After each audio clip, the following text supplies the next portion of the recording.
Assalamualaikum warahmatullahi wabarakatuh. Alhamdulillahirabbil alamin wa bihi nasta'in ala umuri dunya waddin. Wassalatu wassalamu ala asrofil anbiya wal mursalin Sayyidina Maulana Muhammadin wa ala alihi wa sahbihi ajmain at-tahirin, amma ba'd. Kepada para muhibbin, para kaum muslimin, muslimat, pecinta ilmu hikmah yang dirahmati oleh Allah Subhanahu wa taala. Pada kesempatan kali ini buat selingan saya akan membacakan kitab Ar-Rahmah fit Tib wal Hikmah. Jadi Ar-Rahmah di dalam ilmu tib dan hikmah. Tib ini adalah ilmu kedokteran, hikmah adalah ilmu hikmah. Yang mana dikaryakan atau taklif atau musonifnya adalah Al-Imam Al-Alim Al-Alamah Jalaluddin Abdurrahman As-Suyuti. Jadi kitab ini adalah karya dari Imam Jalaluddin Abdurrahman As-Suyuti. Beliau ini ulama yang multifungsi, menguasai beratus-ratus ribu hadis. Jadi kalau ada orang yang bilang orang yang sekaliber Imam Al-Ghazali atau Imam Nawawi, bahkan Imam Abdurrahman As-Suyuti tidak mungkin untuk mencetak kitab Al-Hikmah. Ini saya kasih rujukannya bahwa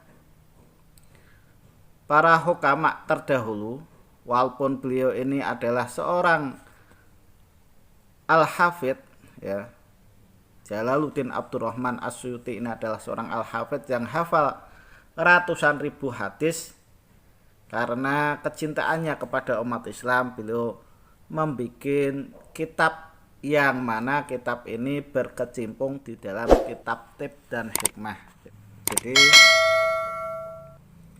bisa dipastikan kalau Imam Jalaluddin As-Suyuti, walaupun karyanya banyak, baik itu kitab fikih, kitab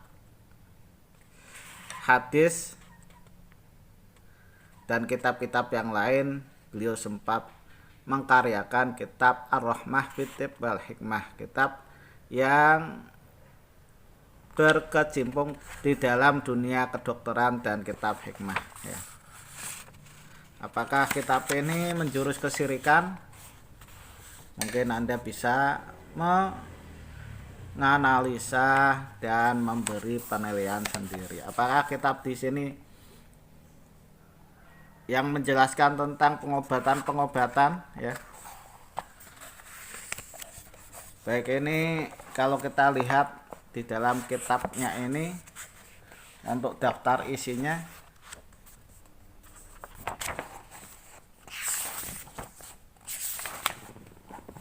menjelaskan tentang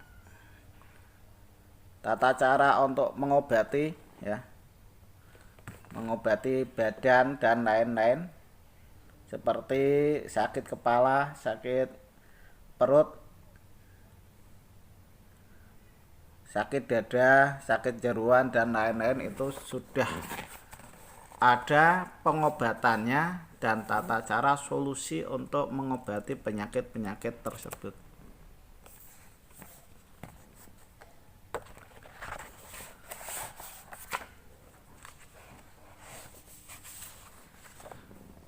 Di dalam kitab ini juga kita akan jumpai, di situ juga ada Wifik Musalas Goyali, yaitu Batodin Yahajin Wahin, Batodin atau 294 Yahajin Wahin.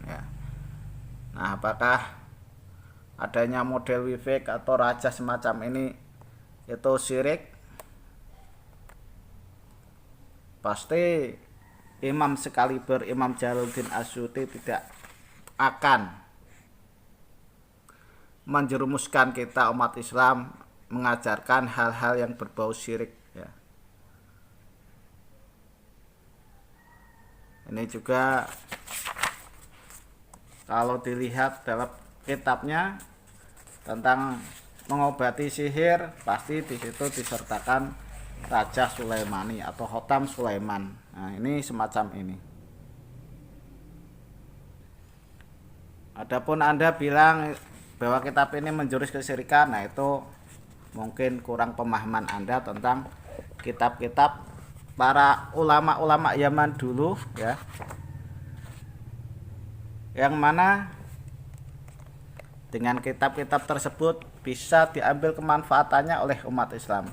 Umat Islam yang berpandangan bahwa kitab ini menjurus kesyirikan itu akan mengalami kemunduran dalam pemikiran ya. Jadi kalau memvonis kitab ini itu menjurus kesyirikan, maka pemikiran umat Islam nanti akan mundur jauh ke belakang, tidak akan maju-maju. Ini sekilas tentang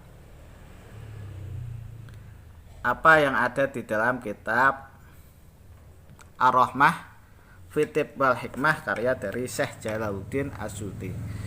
Untuk kitabnya sendiri lumayan tebal ya. Kitabnya lumayan tebal.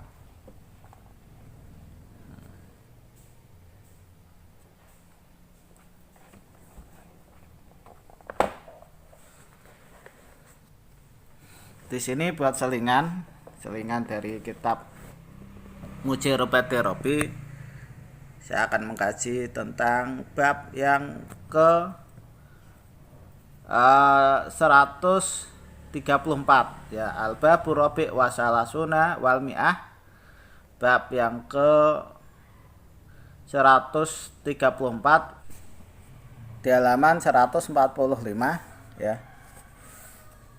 Masih di dalam kitab Ar-Rahmah fi Tibb wal Hikmah. Ligol didakari krono kanggo ngrasake zakar utawa gedhekake zakar.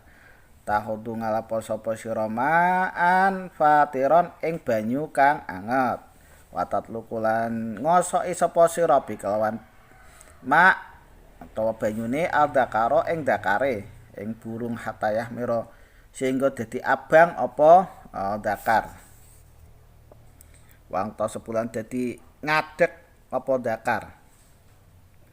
Sumatahut mongko nuli ngalapo sapa sira atan ing satugelan menariki saking kain arraqiki kang tipis. Dadi kain kang tipis. Wata calu lan dadekake sapa sira ale ngatasi arik azifta ing tir as-sahina kang anget. Soma talfihu mongko nuli nglempita sapa sira ing ramuane mau ing kain ya alat dakar ing atase dakar tafal agawe sapa sira dalika mengkono-kono talfah ya utawa nglempit miroron kelawan bulia bali mutaaddidan hale wilangan fa ina mongko dakar ego yu adamu bakal dadi gedhe apa dakar wa yukabiruan tegese dadi gedhe apa dakar wa yukabiruan tegese dadi gedhe apa dakar. Jadi tata cara untuk memperbesar burung itu tata caranya Anda ambil air yang hangat ya. Air hangatnya ini Anda gosok-gosokkan ke batang kemaluan Anda, ke burung Anda. Jadi digosok-gosok sehingga burung Anda ini berwarna merah ya. Karena kalau air hangat digosok-gosok pasti yang tadinya warna burung Anda itu coklat akan menjadi kemerahan atau memerah ya. Sehingga burung Anda ini jadi berdiri atau tegak ya. Setelah tegak Anda ambil potongan dari kain yang tipis, kemudian di kain tipis tadi Anda ambil tir ya, tir yang masih hangat. Nah, tir ini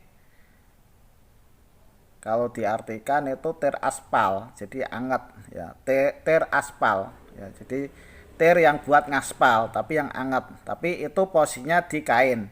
Jadi kainnya itu nanti Anda lempit-lempit ya, maksudnya dilipat-lipat, kemudian dari lipatan kain tersebut itu Anda eh, ikatkan ke burung Anda.